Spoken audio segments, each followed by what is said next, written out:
Hello everyone, welcome to your first lesson with me and my violin. I'm Tara Blake. I have over 20 years teaching experience and I hope that you will enjoy your violin journey with me. Make sure that your violin is ready and unpacked. If you don't know how to unpack it, please go and watch my video called Unpacking Your Violin and Bow. The first thing we're going to do is to learn the names of the parts of the violin. This is important because I'll be referring to them in the lessons to come. So hold your violin carefully, and as I show you the different parts, please point on your violin so that you get to know it really well. Over here we have the scroll. Have a look at it. It is one of the most beautiful parts on the violin. I once tried to carve a scroll and it was one of the most difficult things I've ever tried to do. Next we have the pegs, which we use for tuning. Then we have the neck. Just like our bodies have a neck, so the violin has a neck, and shoulders. We have shoulders and the violin has shoulders. The black part over here is called the fingerboard. It's where we'll be placing our fingers. And of course there are 4 strings. Holding the strings up is the bridge over here, and on this other side, this little black bar over here is called the nut. We have the sound holes, also called the F holes. There are 2 of them. And you can look inside. And when you look inside, you should see a small little post. It's called the sound post. It's a little piece of wood, and that helps the vibrations travel from the top of the violin to the bottom of the violin. Some violins also have a label inside to say where they were made, and perhaps even the year that they were made in. Over here we have the tail piece. And on the tail piece, you might have 4 fine tuners. My violin only has 1. Some violins have 4. It just depends. And all of this is held together by the button. Over here we have the chin rest. It's interesting that it's called a chin rest. We do not place our chin on it, but rather the side of our jaw. But it's still called the chin rest. And you might have chosen to put a shoulder rest on. That's your preference. So let's just quickly go over that again. Can you remember the name of this? The scroll. Over here, pegs. The neck of the violin and the shoulders. This black part here is called the fingerboard. 4 strings held up by the bridge, and over here, the nut.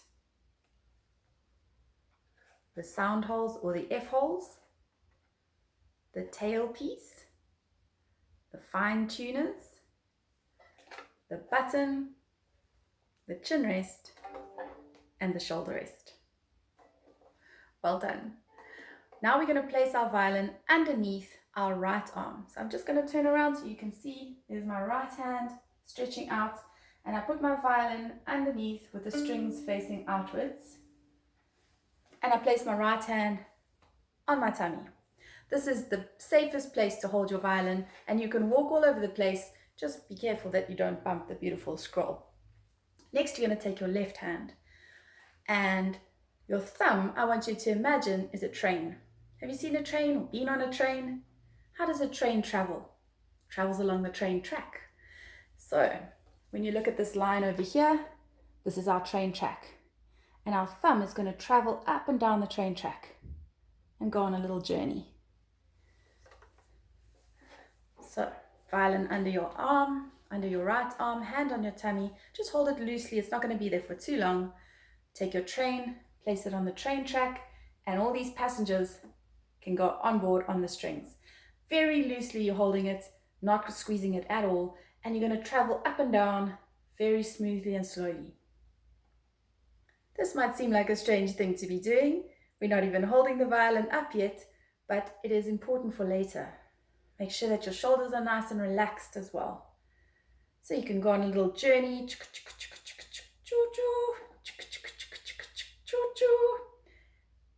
And you can decide where you're going, anywhere in the world. Once you've done that a few times, I want you to slide all the way up to the shoulder of the violin and stretch your fingers round and your thumb like that so that you're holding it quite firmly. And now I want you to take your knees and just bounce a few times. Make sure that they're nice and loose.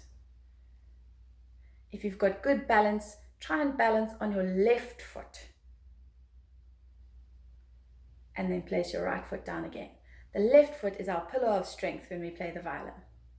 Okay, so you're holding it nicely here. You're going to take your right arm and you're going to take it out to the side. The violin's going to come out in front. Be careful that you don't pull the shoulder rest off. Out in front. And now this is something else to admire. The beautiful wood of the violin. Look at the different grains and feel the curve of it. It is one of the most beautiful instruments I believe that you'll ever come across. Put your finger on the button underneath, and now we're going to lift it up high in the sky and bring it down onto our shoulder. I say like a piece of pie. The reason I say like a piece of pie is we hold the violin out to the side. So in front is no pie at all. Out to the side is too much pie. And in between is just the right amount of pie. You can see my head is still straight. The chin rest is on the side of my jaw, and the scroll is in line with my nose. So the fingerboard is coming down towards me. My left hand is still up high against the shoulder of the violin, and with it there, I can take my right hand and do some nice strokes on the strings, big circles just to stay relaxed. Let's do one more. Okay, because we're building muscle memory, let's try that all again. So we're going to start with our violin under our right arm, strings facing out, and my hand underneath on my tummy. I'm going to take my train, this is my left hand, and I'm going to slide it up and down the train track with the passengers on the strings. Go on a little journey. Nice and smooth and loose. And once we finish that, we're going to slide all the way up to the shoulder of the violin and hold it fairly securely there without squeezing it too tight. Remember, you can bounce with your knees. I'm going to turn around so that you can see what I'm doing. You stay forwards. Okay, so we did a little bounce with our knees. Then take your right hand out. Let the violin come out in front of you. Put your finger on the button. Lift it high in the sky. Down like an aeroplane onto your shoulder, like a piece of pie. Remember, no pie, too much pie, just the right amount of pie, and my head is still straight.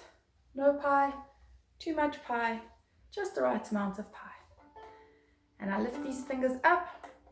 I call this my hello hand because it can say hello to me, hello Tara, and wave hello. My thumb is still on the train track, nice and relaxed. And we take our right hand and we stroke the strings over the fingerboard.